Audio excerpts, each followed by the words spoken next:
Jama'a assalamu alaikum wa rahmatullahi ta'ala wa barakatuhu, barkanmu da yau. Yanzu insha Allah mun yi muku bayani akan cewa Naziru sarkin waka ya fito ya yi magana mai muhimmanci game da mutanen da aka sace, wato fasinjojin jirgin ƙasa.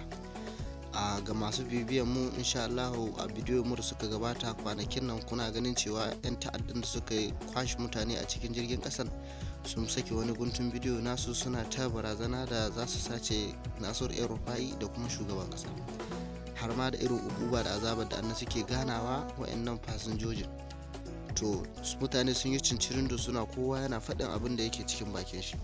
To ga wata magana da Naziru sarkin waka faɗi, kuma mai magana ce mai muhimmanci, har ya ƙara da cewa wannan munafurci ne sakamakon wa'annan ma'aikatan kanit sun fito suna ta barazana, kowa yana faɗa abin da ya ga dama.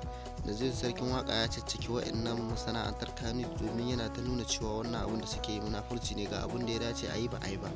Wannan abin da suke ta yi baya an saki wannan bidiyo din munafurci ne. Magana dai daga bakin mai ta tafi daɗi. Yanzu za mu sara ku da wannan guntun bidiyo nashi domin ku ji abin da yake faɗa daga kashi. Amma kafin nan dan uwa da Allah, in kai sabon shigowa ne a wannan tasha tamu, ka daure ka danna mana subscribing da alamar kararrawa, domin ta wannan hanyar ce zaka rinka samun sababbin shirye-shiryen mu da zaran mun daura. Assalamu alaikum jama'a, barkanmu da wannan lokaci. A jama'a a gurguje ina so in yi tambaya wacce zan ce san ta shafe mu duka. Dan Allah mutane, me isa idan ba ma tunawa da yanayin da waɗannan mutanen da ibtila'in jirgin ƙasar nan ya rasa da su, sai an turo bidiyon su ana azabtar da su ko suna cikin wani ne. Anya ko addu'a muna musu kuwa? Anya waɗannan rubuce-rubucen da wuce a social media na kasa bacci, wannan ya Allah wannan kuna ganin shi ne mafita?